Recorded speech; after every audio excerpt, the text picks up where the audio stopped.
Hello everybody, today I'm going to be showing up the staples in black. So it's going to be a 6-part series, going to be showing one for each color, and we're going to start with black. I'm going to be divided in two sections this video. The first section, I'm going to be covering the best commons and uncommons you should be running in almost every deck that includes black.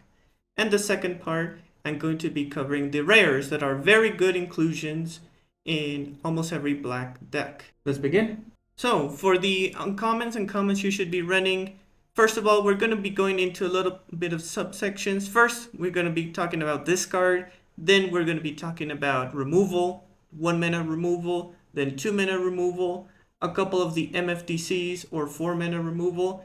And finally, before going to the rare side, there's some really good reanimation cards, but all of these are commons and uncommons. Starting with discard spells. Very importantly for the discard spells to even consider including them in black is, first of all, they have to be cheap, because these you want to be playing in turn 1 or turn 2 if you have a mana rock. For example, these are artifacts that you can tap for mana, such as Arcane Signet, where you can tap it for a black, and in that turn you're going to play these 1-drops. It's very important in Brawl to always be having a smallest curve as possible, because it's a very fast format. And if you're running a discard, no matter how good it is, if it's too expensive, it's just not really worth it. There are two types of discard. There is, of course, the best discards are the rares, the ones that you can discard a creature or a non-creature. And the uncommons and commons are separated. These three are Refuge, Duress, and Mindspike. All target non-creatures, and there's a couple here that target creatures. The most important things to discard are these three: Duress, Mindspike, and then lastly Refuge, because they target non-creatures. When you're playing black, the most dangerous thing you need to be targeting are the counter spells and the removals, or if you're an aggressive deck, a board wipe as well. All those are non-creatures. Creatures are situational because, yes, they are good if you have this in the opening hand. If the opponent has a very powerful 1-drop, forcing them to discard is great, but these cards very quickly become obsolete, because if you went second, the opponent may already have played that the 1-drop you want to deny yourself.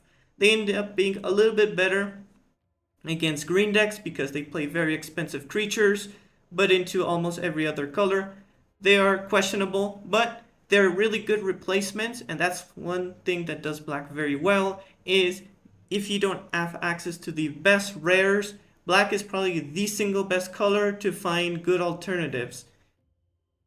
People ask me if you want to get into Brawl, what are the best colors, what should I invest? In my opinion, if I were going to start with an empty library into 2 colors, I would heavily recommend investing. Number 1 is black, and very closely is blue, because these 2 colors have access to very good commons and uncommons that are even the most expensive decks run, and they're very importantly, they're cheap. And you have, thirdly, there's good alternatives always in these 2 colors. So no matter what deck you run, you can make almost everything work. Ignore the commander, he's just here as a placeholder. He's a chill guy, Bond 2. As for the removal, we're going to start with the discard here. I do want to mention the creature discard spells. They are good, but I just have them that they exist as an alternative. They target creatures normally. Creatures are artifacts, but they're just there to know if you want to run more discard. They're nice inclusions. Notably, there's Intimidation Tactics for those who play Standard Brawl. It's a nice alternative if you want some sort of 1 mana discard in Standard Brawl. But the most important ones are Duress and Mindspike. Strongly recommend to almost always run if you have room for them in the deck. Duress hits, the opponent reveals their hand, you choose non-creature, non-land from it, that player discards it. It really targets everything you want. Because it's non-creature, non-land, it can hit planeswalkers, anything that's not a creature or land. There's also battles, there's also artifacts, there's removal. Most of them are in non-creature, non-land form. It's a very flexible card, and it should be one of your best crafts, and it's a common.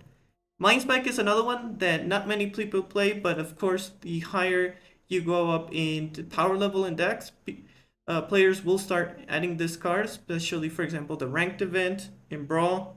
It's a very good card. It says target opponent reveals each non-creature, non-land card in their hand. You may choose a card revealed this way. That player discards that card. You lose 2 life. If they didn't reveal a card this way, you draw a card. So no matter what, you get something good out of it. And you hit the very important part is non-creature, non-land. You really want to be targeting the removal, their counter magic, their board wipes, even a planeswalker, and worst case scenario, they don't have anything, you just will draw a card. So it's always is good for you. Then lastly, if you do want to still have another way to discard, for example, once we go the rares, you don't have one of the 1 mana discard rares.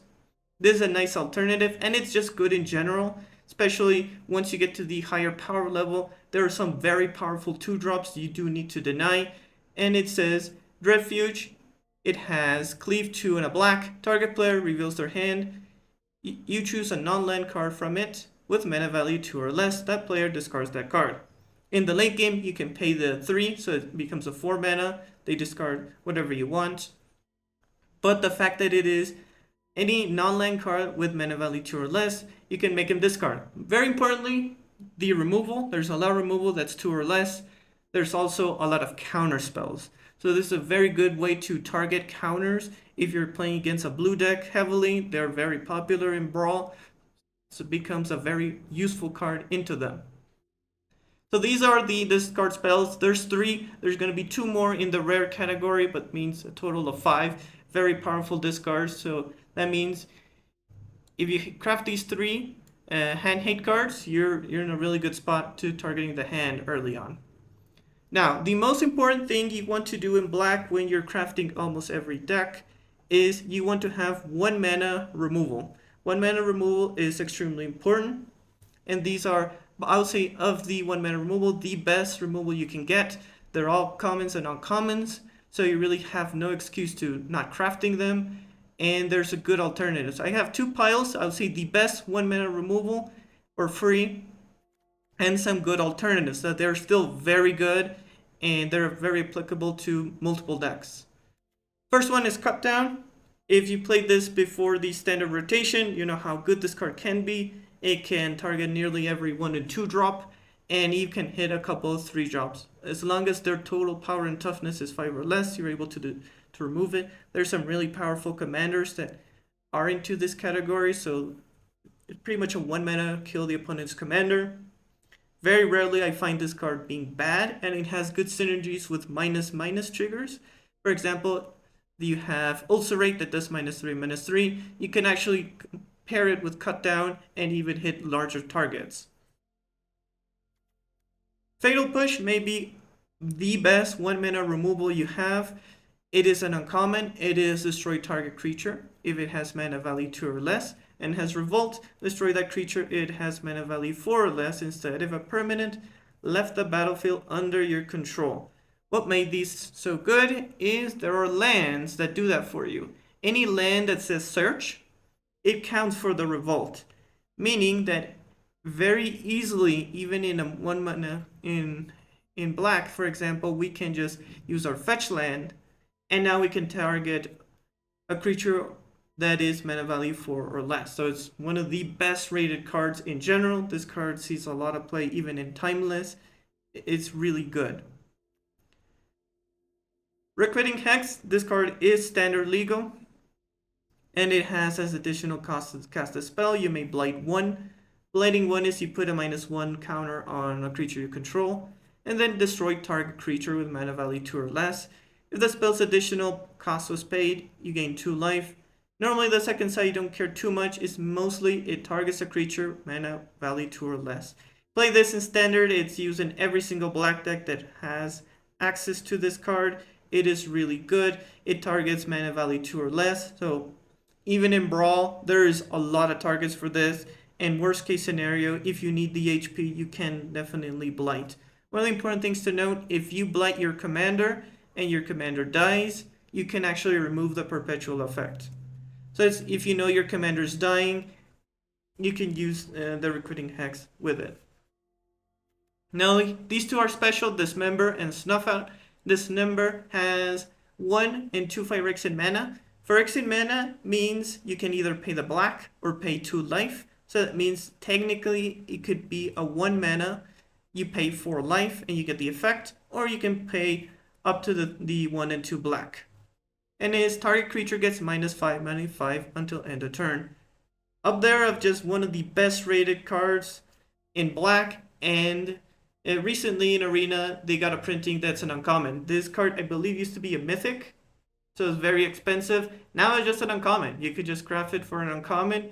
It's a staple card in every single black deck, and what makes it very good is because you can potentially just pay 1 of any color.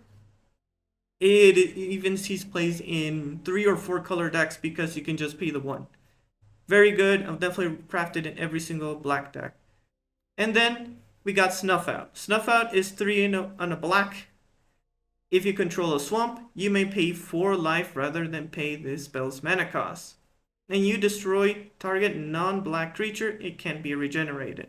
This is fantastic because you're in black, you're going to be running Swamp. Swamp is your land. So instead of this being a 4-cost spell, what you do is you just pay the 4 life. It's effectively our 0-cost removal. This is fantastic for any deck that needs to tap out and still have removal. It's a common, it's great, and if you do not by any case have the HP, you can just pay the 4. So it's always useful. I'll say the only bad thing about this card is if you're against a black commander, a black deck in general, this card does nothing. But it also can be at your benefit if you're against a red deck. Red deck has a lot of redirect spells. They cannot target your cards because if you're in mono black, Snuff Out cannot target it. So you can actually be to your advantage into quite a couple matchups. Now the next pile of the 1 mana removal, these are good removal spells, but I wouldn't say the best of the best, because they have some sort of a downside, but they're still very good to always consider. One is Bloodchief's Thirst. It destroy target creature or planeswalker with mana value 2 or less, and if you kick it, that means you pay 2 and a black, so it becomes a 4 mana removal. If this spell was kicked, instead destroy target creature or planeswalker. The only downside I have with this card, it is the sorcery speed, so it's not instant speed removal. That means you can only play it during your turn, not during your opponent's turn. But that said, this is a fantastic card for its rate. Definitely I would craft it on almost every black deck, unless I'm a deck that really cares about playing during my opponent's turn. But otherwise, it is so cheap, and in the late game, if I have the mana, I can just have targeted removal into nearly anything. Other really good card is Bone Shards. It's a 1 mana sorcery. As an additional cost to cast the spell, sacrifice a creature or discard a card. Destroy target creature or planeswalker. Very importantly about Bone Shards and Bloodchief's Thirst, it's one of the very few ways you have in black to cleanly deal with planeswalkers or creatures. Normally there are removal for planeswalkers in black, but it's only against planeswalkers, or they're just very overcosted. This one, it's always good. It's good into creatures, very likely you can hit, and Bone Shards can also target planeswalkers as well. The downside of Bone Shards is I used to run it all the time, but I've been running it a bit less and less, and it depends really on what type of archetype of deck I'm running. If I'm a very fast deck, I normally just unload my entire hand, so I don't have anything to discard, so I have to start sacrificing creatures, and that is pretty bad. Or if I'm a combo deck, I really like the black mana, but I'm very picky in what cards are in my hand, because I normally have to mulligan more, I have to discard cards to play on time, and that means I just don't have a creature in the battlefield to sacrifice, and 2, any other card I have to discard, it becomes very, it just ruins what combo I'm doing. So that's the downside. Otherwise, this is very good in any small creature token-based deck. If you have a lot of tokens, it's very easy to pay the cost. Or if you're a full control deck, you're okay, maybe discarding, it's fine. Just be wary that you do not have the best card draw in the world, so it can be a little bit tricky to use Bone Shard. So I think this card really performs really well once you have blue into the mix, and you can actually draw and pay for the cost very well. Next is Cling to Dust. This is definitely more your exclusive graveyard hate, by far your best one because it's instant speed. It is exile target card from your graveyard. If it was a creature, you gain 3 life, otherwise you draw a card. And then exile 5 other cards from your graveyard. The nice thing about it is if you hit you're always going to get something good out of Cling to Dust.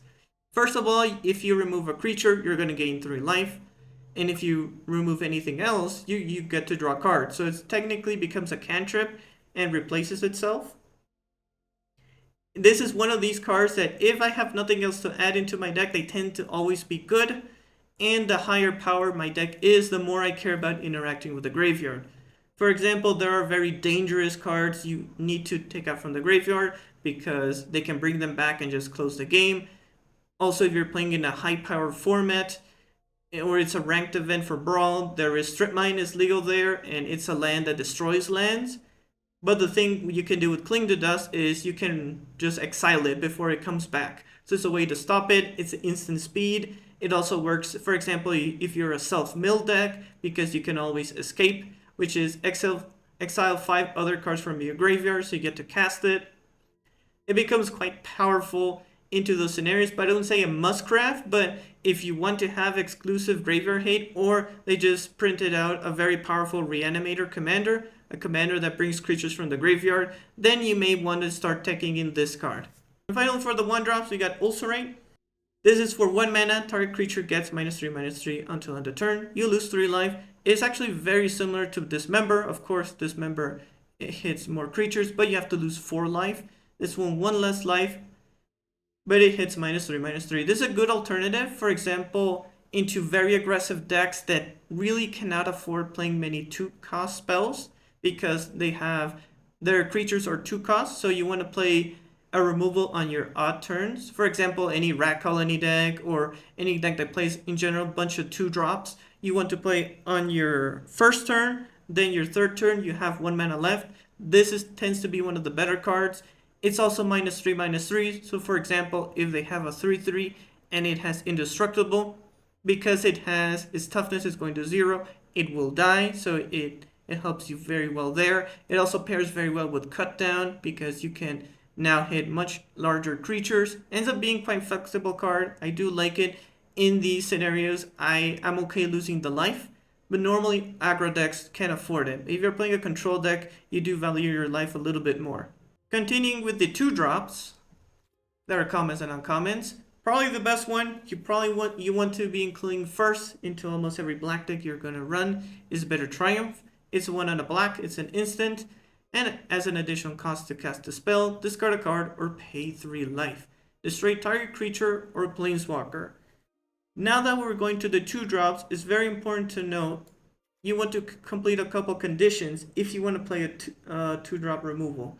There's quite a few that actually are commons and uncommons. Might tend to have a downside of sort, but you ideally want in a 2-mana removal. First of all, number 1 is instant. Ideally instant because you want to be holding the mana open and dealing it on their turn. Number 2 hits planeswalkers. Planeswalker removal is very important.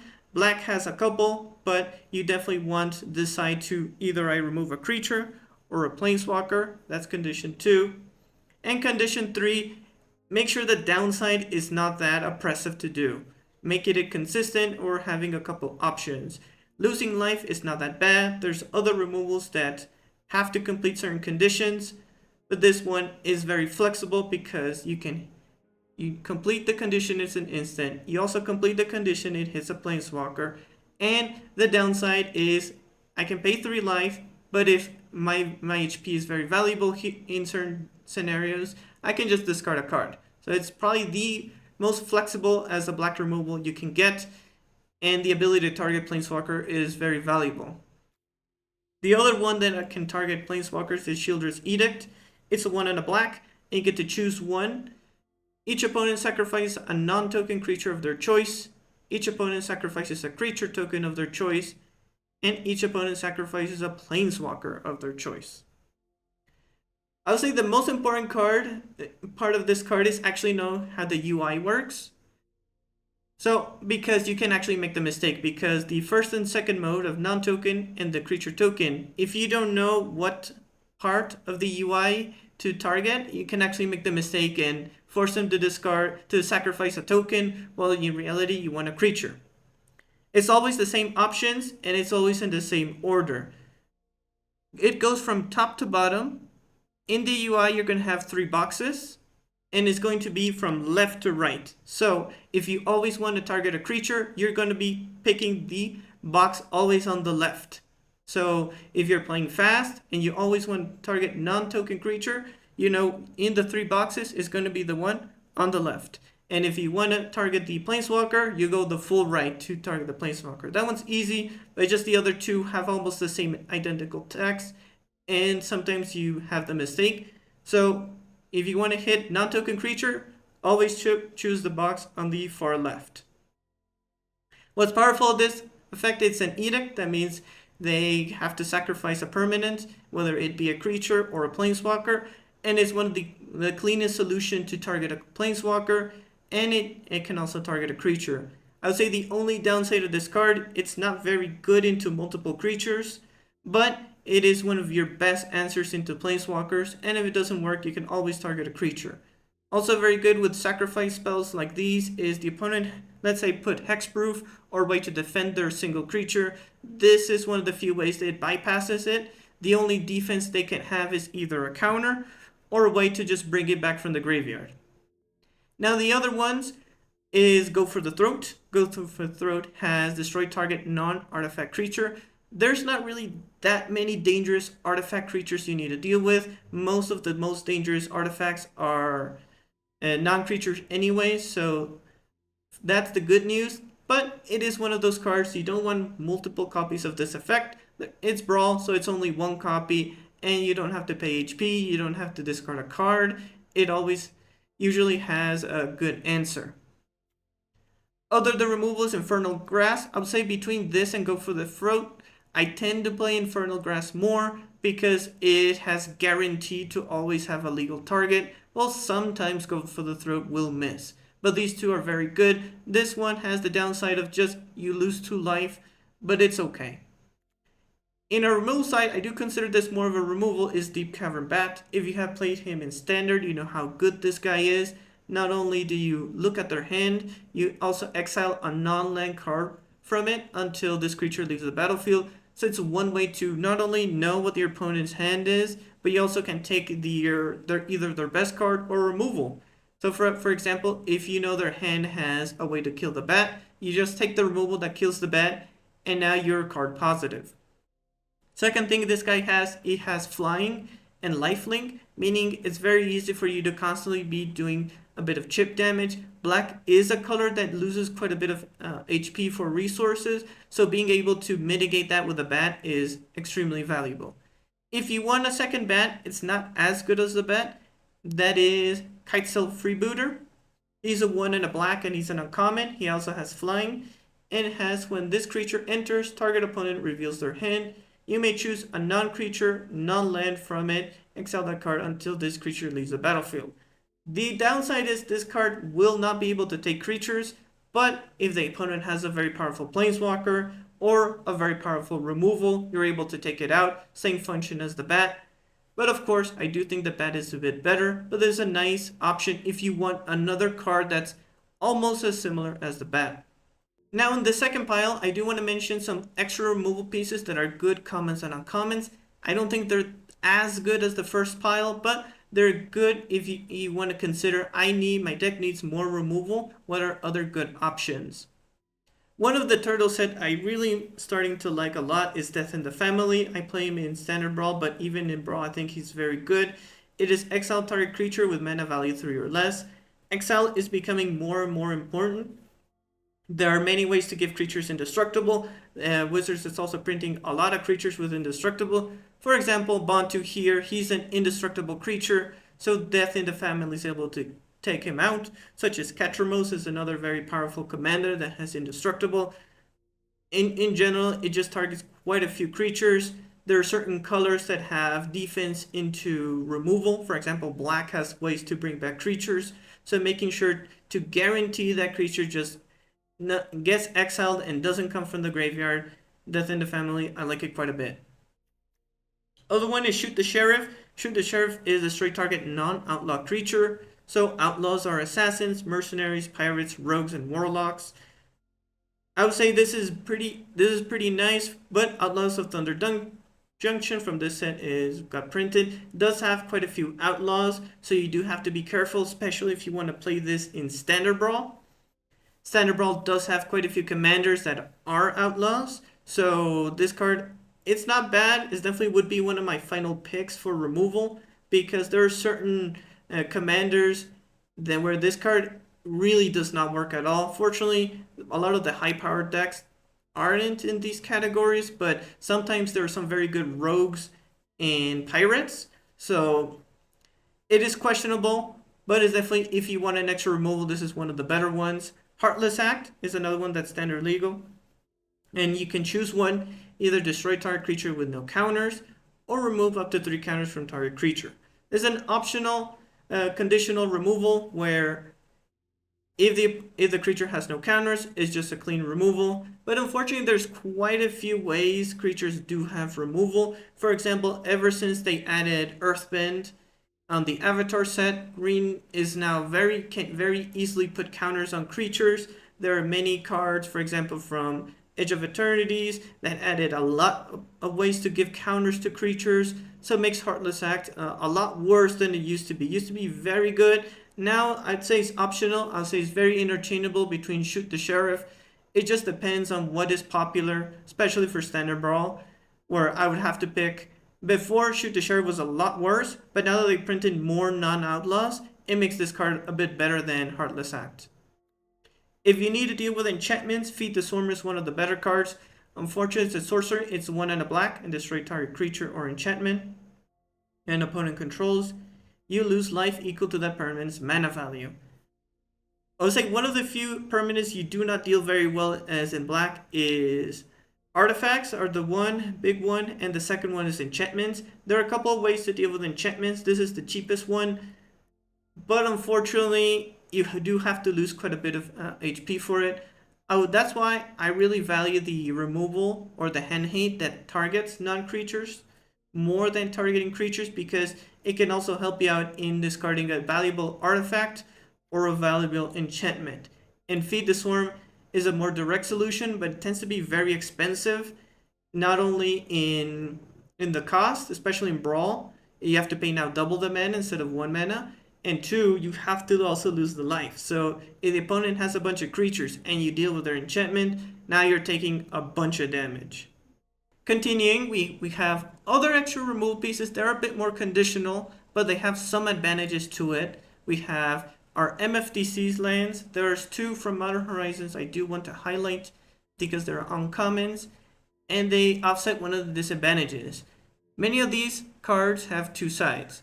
The MFDCs have the land side, which you can play, or you can play the other side.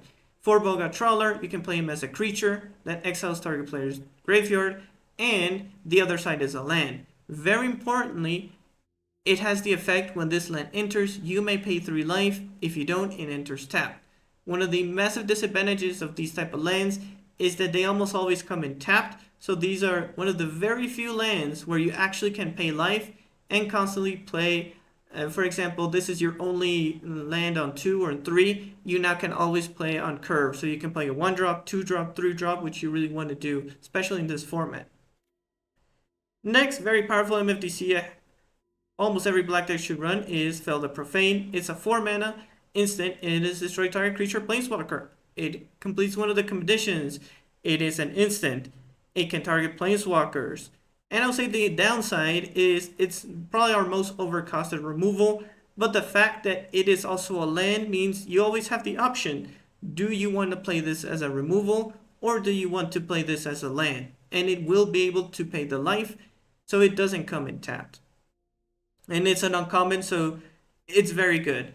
I was saying that next you want to run it, 1 and 2 color decks, is auto include in those ones.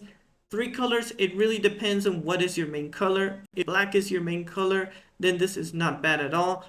But definitely once you go into three colors, it becomes a bit more difficult to justify this card. But this is one of the very few cards that are MFDCs where I would probably put it into majority of decks because it's just so flexible.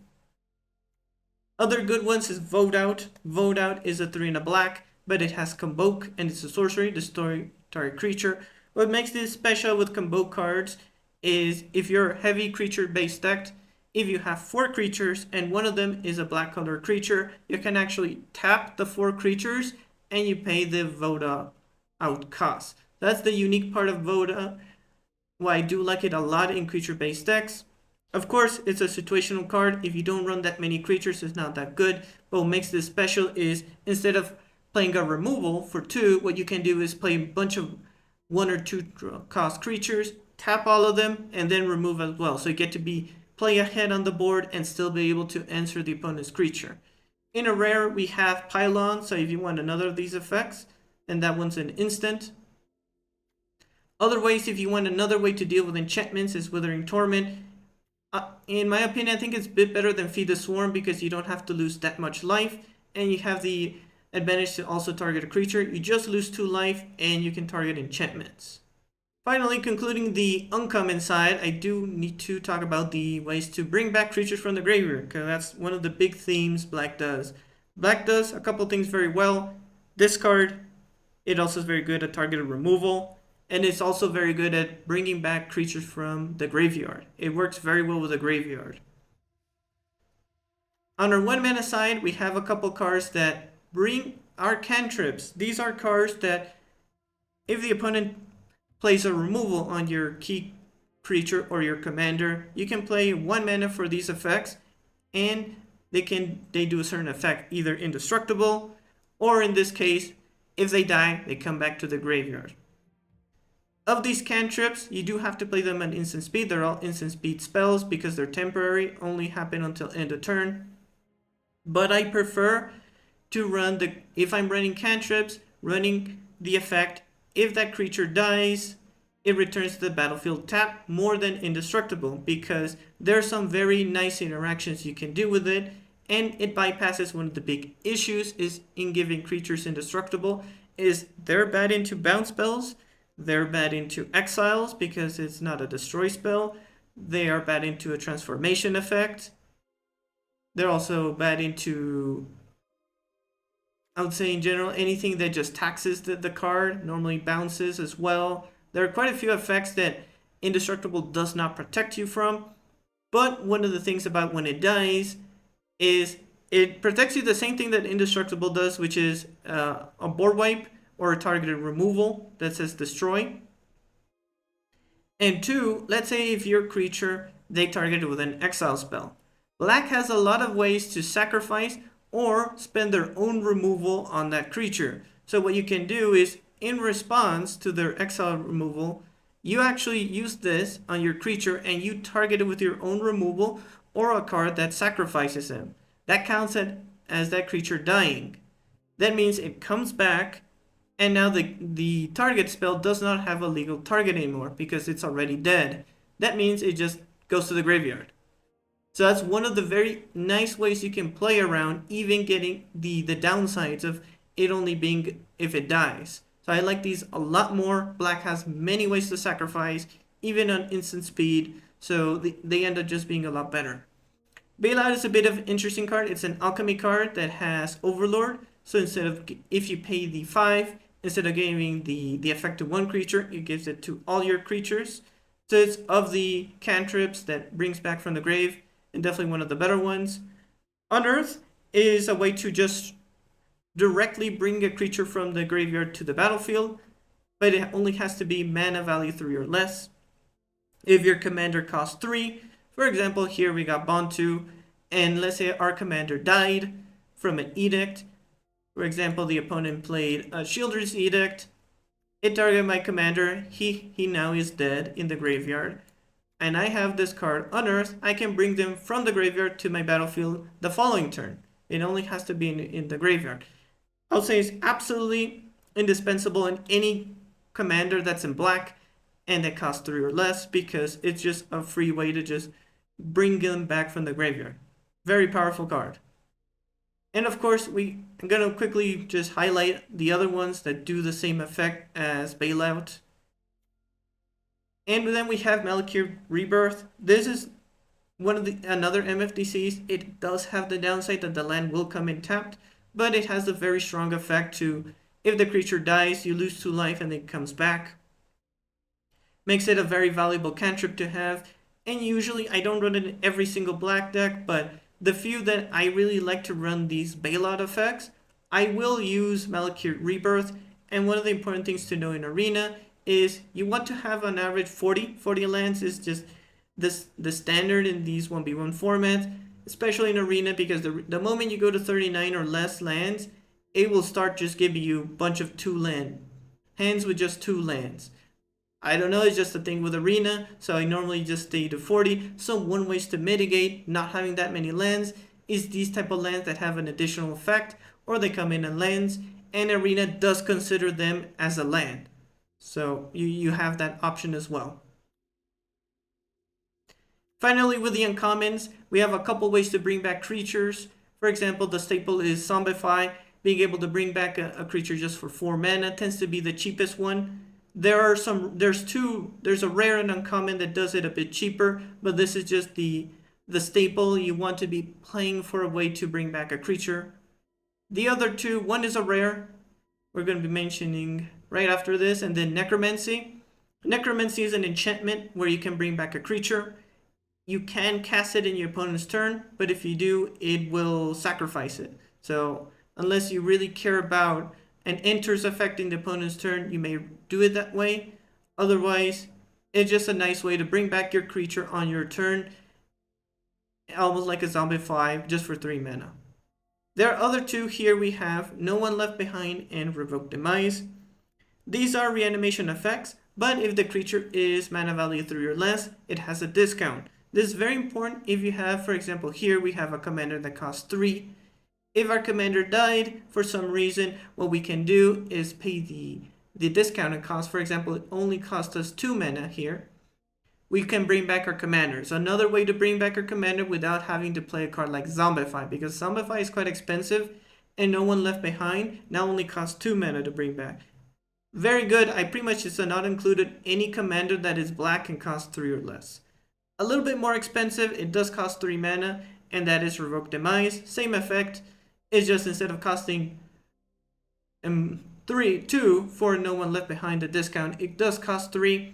But the nice thing about these cards, if I am in a deck that has big creatures I want to bring back, but my commander is cheap, what I can do is I have the options. Either I play No One Left Behind for 2 to bring back my commander, or pay the full cost and I can bring any creature from my graveyard.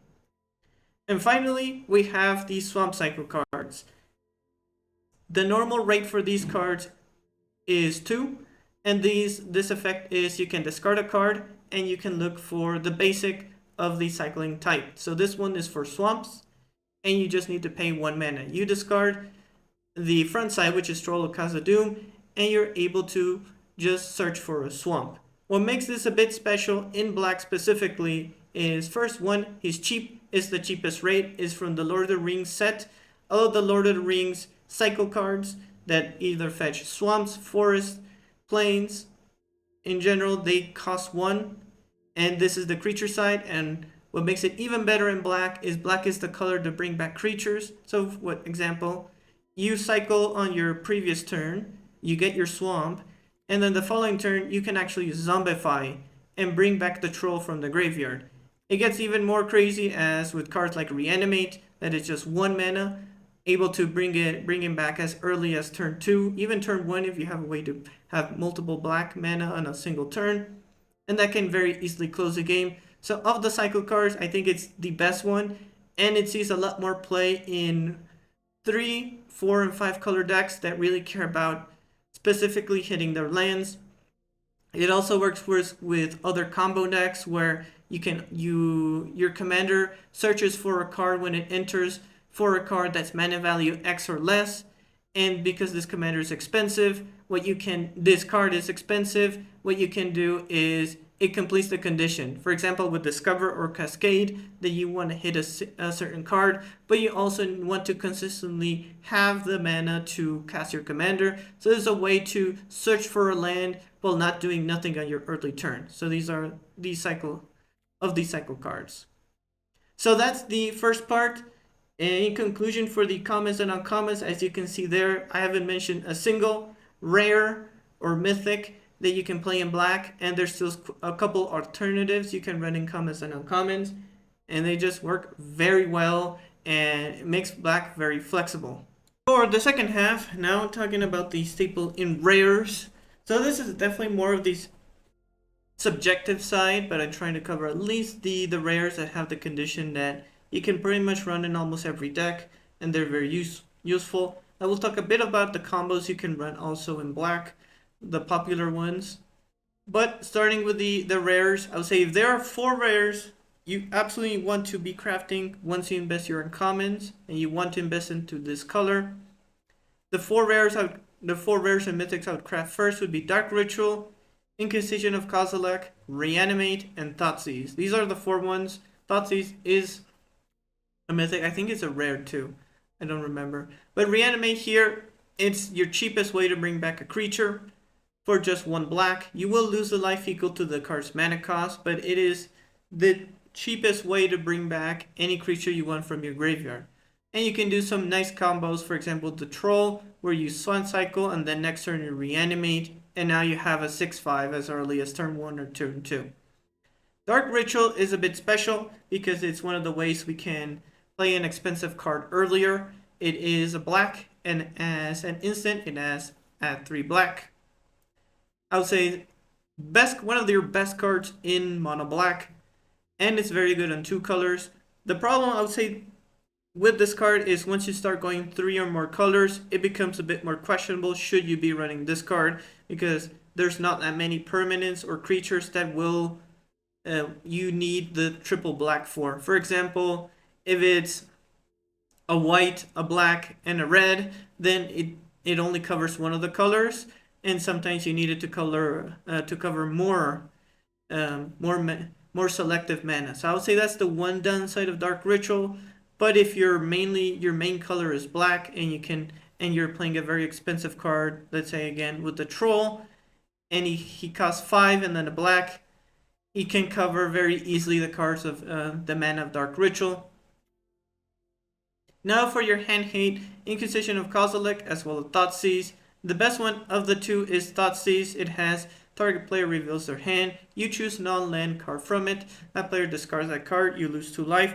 Of the hand hate, it is just the best rate. You only need to play a black. It is also not barely any condition. As long as it's not a land, you can make them discarded. That's fantastic. It sees a lot of play in Timeless as well. And if you want to target a specific combo piece, a specific very scary card, Thoughtseize is your go-to. Up there is Inquisition of Kozilek. It can only target non-land card that's mana value 3 or less. Fortunately, as highlighted before, the key removal pieces are normally 3 or less. 3 counter spells, which we'll later see once we go for blue, is also 3 or less. So this ends up targeting very crucial spells, very crucial creatures. Even permanence is up there of your best interaction. Now we go for more miscellaneous or good utility cards to run that are rares.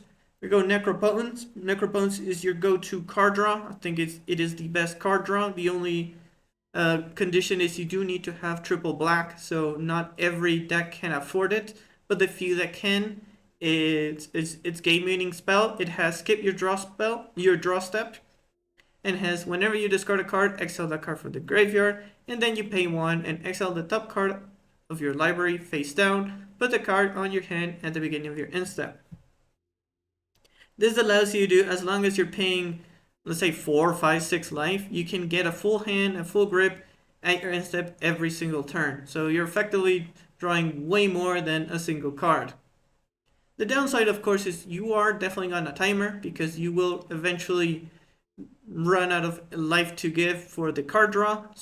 But in Brawl, it's a very fast format. You're going to be winning very likely before that scenario occurs, and there's even ways to play around it. If you have a commander or a spell that gives you life, or you have a creature with lifelink, you're able to offset the cost. This also does not restrict you from drawing from other card sources, so you have a commander or a permanent that gives you card draw, you still will draw. It's just that you won't be drawing during your draw step. And the downside, when you discard a card, you exile it from the graveyard, tends to be the tamest of a downside. I would say the biggest downside is just you have to pay the triple black. That tends to be the biggest cost of the spell. Very similar, you have Necrodominance. It is very similar to Necrobones, but it has a worse downside, which is your maximum hand size is 5, so you have a larger restriction.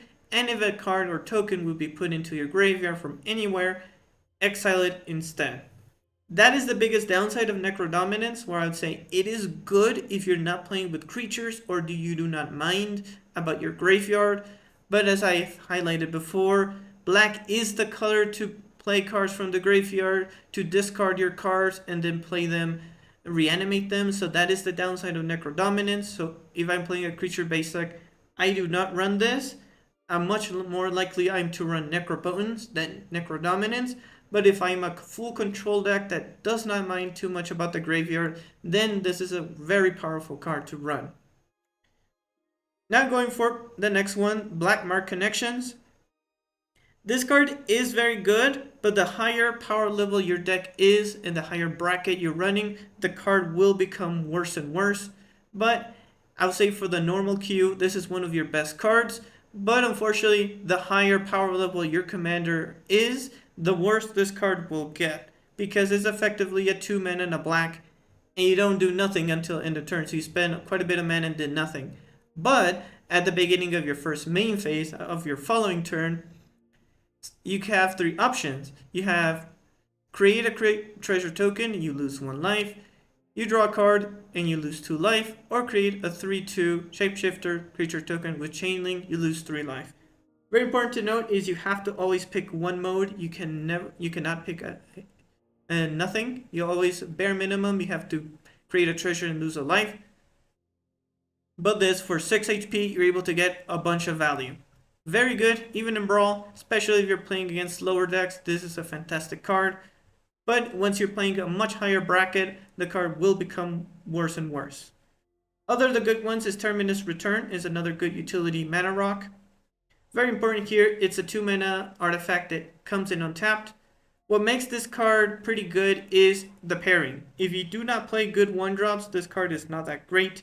The strongest things you can do is you play a Terminus, you tap and have access to way to discard, make them discard, or 1 mana removal. That's what makes this card very good. Otherwise, the other side, yes, it's nice that you can harness and bring back creatures, but I'll say the main mode paired with Arcane Signet is the fact that you can turn 2, have a way to get an extra land, and have mana open to your removal. It really works with those two together.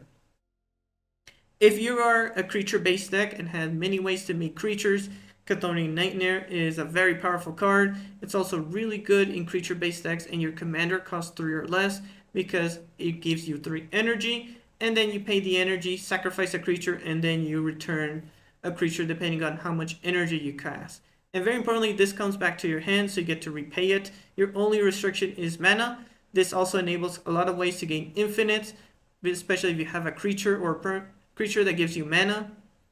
There's quite a few creatures that can do that, even in mono black.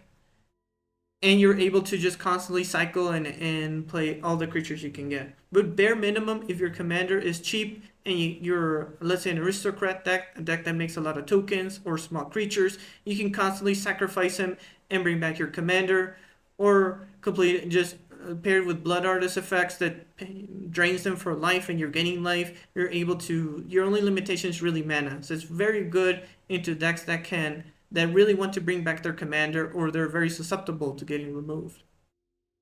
Of the tutors, you have Entomb. This is a bit of a special one because it puts any card into your graveyard. There's a lot of scenarios where you want to do this. There are many combos relying on this card. It is very cheap. And there are many cards that have a very easy condition to go back to the battlefield, or they care about being in the graveyard and you pay an extra cost, you can return them. It's very good, but I would say it's more of a situational card. Paired with the reanimation effects, this is an alchemy card. Assembled from parts. It is 1 black and is an instant and has target creature card in your graveyard perpetually gains 1 double black. Exile this card from your graveyard, and then you make a token. That's a copy, it's a 4/4. And then shuffle exile card into its owner's library. Activate only as a sorcery. So that's a way if you really care about an activated ability, or it's a very low stated creature, but it has a very strong effect. It's a way to make them a lot stronger. It's a nice way if you care about mainly the enters trigger. It's not expensive. Technically, it is. You can do it by parts. You can do it on 1, and then later on you pay the 1 and double black. For example, you can play it with the troll and then bring him back, or with another very powerful activated enters ability. It's a nice way to bring back, and it's an alchemy card. I'll see, especially if you're a reanimator deck, you want this effect. Now for more interesting removal.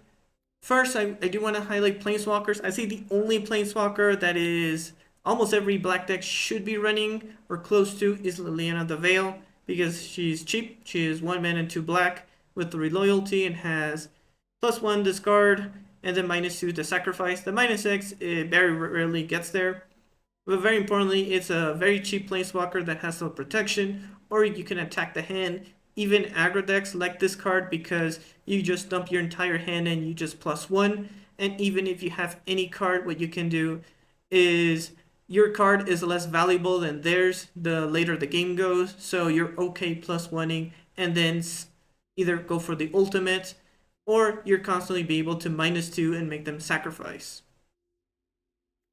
Of other useful removal, there's 2. There's Baleful Mastery and there's Collective Brutality. Collective Brutality is an interesting one because it's 1 and a black and you escalate, so you discard a card and you can choose multiple of the effects.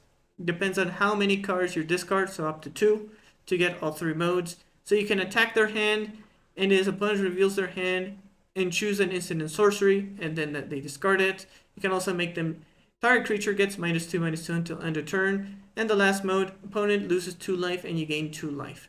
So mainly you use it for 1. I see it when people are playing against it, and is to attack the hand, but also give -2/-2. It's a very flexible card, sees a lot of play. The -2 is not the best, but the fact it is one of the few hand hate cards that is also removal. But you do have to discard a card for it.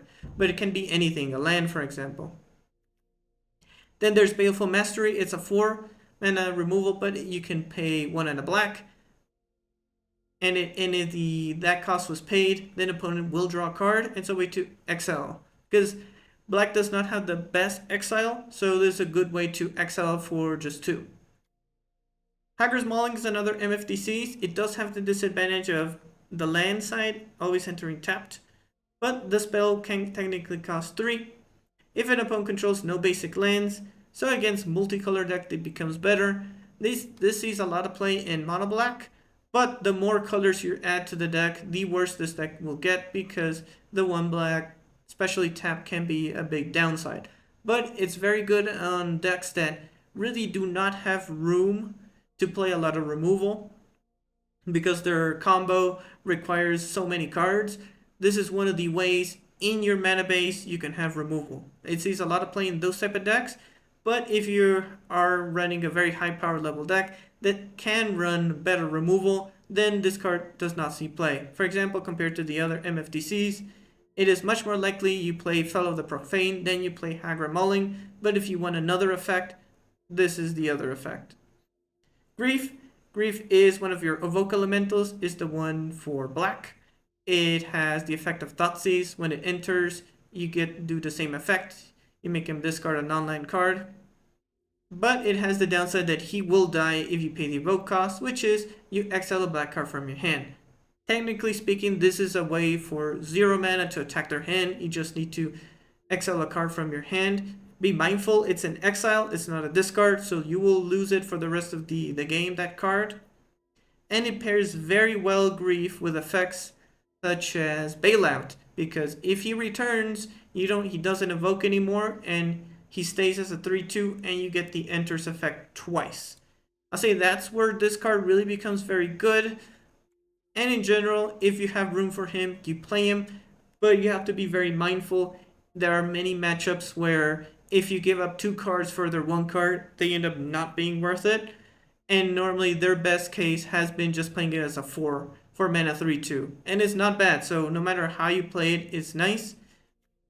But be careful of giving up too many cards for just their 1 card, especially if it's not a good card, you end up being behind. Next pile here is all the tutors. I'm not going super into depth with all the tutors. With the new ones, Vampiric Tutor, but they all have the same effect of looking for a card. There's some niche ones, for example, the Bellic Intent that requires you to sacrifice a creature. There's the Case of the Stash Skeleton, which requires you to not have a skeleton to be able to use the other side. But the others have the downside of normally losing life to be able to search for the card you need. Some, for example, the creation here with Avacyn does require you to wait until chapter 3 to get the exile card. Cruelty of Gex allows you to bring back a creature, so it has multiple sides. Beseech the Mirror has the advantage of if you bargain, so you sacrifice an artifact or enchantment, you're able to get that cost for free. If it's 4 or less, you can cast it without paying its mana cost. It tends to be one of the better ones. And there's the Talisman, which is probably one of the cheapest rates, because if you play it first and then you just pay the 1, it's very good for combo decks that will win on the turn you play it, so it doesn't matter if you give them the Wish Claw, or ways to bounce the Wish Claw back to hand from the opponent, so blue decks can do that to be able to not allow them to tutor themselves, because that's the downside. You will give them the claw and they get to search for the answer. In black, there is quite a bit of removal. There are board wipes as well. I'll say the premier board wipe is Toxic Deluge, because you just pay life and they lose that -X/-X. It's also very good if you have medium-sized creatures, such as here with Shieldred. So if you pay X equals 4, so you pay 3 and pay 4 life, the creature will live, and anything that has less than 4 toughness will die. So it's one of the cleanest way to have a one-sided board wipe, but they're not very good if you're playing a lot of small creatures. Other than premier board wipes, you have Damnation, there's Languish that gives -4 to everything. Deadly Cutter is very good in any deck that has multiple copies. For example, if you're against a Rat Colony, Slime Against Humanity, Heir Apparent, those decks that can have any number of copies, you're able to just, if you pay the Collect Evidence 6, you're able to just exile all of them, and you effectively win that game. Meat Hook Massacre is another type of board wipe where you name the -X/-X. It's very useful on decks that care about the second side. When a creature dies, you gain life, and a creature opponents control, you gain 1 life. It's very good in Aristocrat deck because you don't even need to pay the X. You just play for 2, and you're constantly destroying your own creatures or the opponent's creatures, and you're gaining a bunch of life. That's very good that way. Of creatures, this is definitely where we're going to the subjective side. The special thing about these creatures, they work in almost every single black deck. It's very rare they're not useful. And that is, of the Goyfs, there's 2, Nether Goyf and Barrow Goyf. They have the ability to come back from the graveyard, or they have a very good effect. Barrow Goyf mills you and he gets pretty strong very quickly. He also has Death Touch, so he's one of the best static creatures because it counts both graveyards. Very good on his own. Nether Goyf, if you're milling, it's useful, and if you have a way to escape, it's a way to have an emergency blocker if you need them. Of other more interesting ones, you got Emperor Bones. He attacks the graveyard. And there's also the Voidwalker that also attacks the graveyard because if they die, they don't go to the graveyard. So good, clean ways to deal with the graveyard. Emperor Bones has combo potential with Ulamog, the Defiler. If he's in their graveyard, you exile it, you can adapt and become the Ulamog, and you do the Annihilator. Terrors of the Track is a nice bit of Aristocrat effect from Alchemy. I believe it's Alchemy Aether Drift, could be wrong. But the ability to double team is when this creature with double team attacks. If it's not a token, you conjure a duplicate in your hand. Then both of them lose double team. So it's one of the ways for 1 card you actually get 2. So you can get, if you really care about this effect, you can have it. And worst case scenario, it's a 2-1 with flyer, so it's always decent. And if you get ball ripe, you get to ping them for a lot of damage. Gigs, if you care about card draw, black does suffer a little bit in the card draw department. But there's a nice way if you're an aggressive deck, you play a lot of creatures, they attack, they do a lot of combat damage, and you may pay 1 life for each time they do the damage, and you draw that many cards. So you have 3 creatures, they attack, they do the damage, you can draw up to 3 cards. The other side is you barely even use it, it's mainly for the card draw. And it's a nice addition if you're an aggro deck and need some extra card draw. Shield Red, she used to see a lot of play, especially with the One Ring, but the format is significantly fast, where she barely sees that much play now. But if you're playing a mid-range deck or control deck, it's not bad. It's a very good blocker. It is a 4/5 with Death Touch, so it can block anything and get even trade. But the nice thing is, if you got to a point where you stalled out, every time the opponent draws, they will lose 2 life. So it's very good into control mirrors.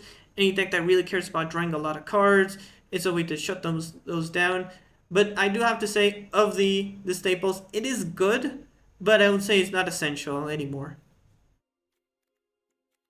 Finally, I do want to talk about a couple combos. There are 2 big combos if you want to be in mono black. The big one is Arden Ulamog. It also works with Emperor Bones here. They also work as well. And the main idea with Arden here is you send these 2 to the graveyard with Buried Alive. And you actually can pick 3 creatures, so you can pick the third one, be whatever you want. And you send Arden and Ulamog to the graveyard. And then you also play a card that brings them back, such as Reanimate. So you reanimate Arden. Arden says at the beginning of combat, exile up the target creature, and you make a 5/5, and that 5/5 has Menace, Lifelink, Haste. He counts himself as, sees himself as an exile, so he's a 15/15 with Annihilator 10, and it's a combo. I do want to mention it because you are at the end of the day in black, and you have many ways to bring back creatures from the graveyard. So technically speaking, if you're a deck that runs a lot of tutors, you probably should run this combo as well. But I would say if you do not run any of these tutors, then this combo is not that great. You really need to run both. But that also means the downside, if you're a deck that wants to tutor for another combo, the moment you require more than 2 tutors, just consider this combo exists. So it does invalidate a lot of combo decks, because why go for more tutors where it is so easy to get Buried Alive and any piece that brings back a creature from the graveyard. It's a very powerful combo, and any black deck can run it. Another one is Hoarding Brute-Lord. So he's an 8 mana 7/6 dragon with Convoke. And spells you cast from exile have Convoke, and he exiles any card you want. And you can always play it even if he dies. Normally the big card you want to play with him is Saw in Half. He's a black card, so he pays for the black. And you just need 2 more creatures to Convoke. And you Saw in Half the Broodlord, and you get 2 copies of Broodlord, and then Broodlord can get other stuff you want. And because you have now 2 creatures, it becomes a bit more easier to Convoke. So you can technically find a way to win the game that way. So there's another combo you can run with Saw in Half and a non-legendary creature. This just is a tutor, so you can get anything you want. And to finish, we have lands. I would say there are 2 types of lands that are exclusive to black you want to run almost always. That is Phyrexian Tower and Witch's Cottage. Phyrexian Tower is you tap for a colorless and then sacrifice a creature for 2 black. There are many ways you can use that to your advantage. For example, the big one I did mention the uncommon side is any cantrip that when they die, they come back, and you can play around an exile, bounds. You just, in response, you sacrifice it. Also very important, if it's a removal that has an additional effect for the opponent with benefit for the opponent, if you sacrifice it in response, they will not get that added benefit. So that's one way to deny them resources, even if that creature dies anyway. And of course, if you want the extra mana, it's always useful. The other one is Witch's Cottage. There's a whole cycle of these from Eldraine. The important part is they are they're named lands. This one is a swamp, so any fetch land can search for the cottage. Cottage is if you have 3 more swamps. This enters untapped, and this allows you to put a creature from your graveyard on top of your library. There's a way to cheat out your commander if he dies and you have the 3 swamps. You can uninstep, bring this thing back. You can tutor for it and bring the creature from your graveyard on top of the library. It's very good on what the theme black does. Even on mono black, you can run it because you have 1, 2, 3, 4 ways to fetch for the cottage. So even in mono black, it's a very nice land. It's probably up there one of the best ones to get in general. Other one that is not black but is very good is exists is High Market. If you care about the Phyrexian Tower, you probably also would like High Market. Being able to sacrifice in a land is very valuable. Those are the tier 1 ones in lands. Of course, your fetch lands because you can get the cottage. And then finally, these 6 lands are good. I wouldn't say must craft is if you open it a pack. Sure, there are a couple that are uncommon, such as Bajuka Bog and Mudflat Village. So if you want to craft them, fine. But I'll say these 4 specialty lands are very conditional and they don't see that much play, but it's important to mention. Bajuka Bog exiles players' graveyard, very good into any deck that cares about graveyards. Maybe you care about your graveyard getting exiled, so you can do it in response. Mudflat Village is an interesting one. I wouldn't really play it if you have the second condition. If your commander is a bat, lizard, rat, or squirrel, there are quite a few commanders that are. It's a way to bring back those commanders from the graveyard to your hand. Way to bypass the commander tax. Then you have Cabal Stronghold. I only really would play it if you're in mono black because you need quite a few swamps to go positive, mana positive. But if you have, I believe, more than 4 swamps, then you actually start going mana positive, but very few decks. And I'll only play this in mono black. Bymaster's Bolt is very nice if you care about connive. And I'd only really run this if you're a 2 maximum 3 color deck because you need a swamp for it to activate, to be untapped. And being able to connive is a nice way to draw. Takanuma is also a nice way to mill and bring back your commander. I would only really play this if your commander is very expensive. And I am missing one last card.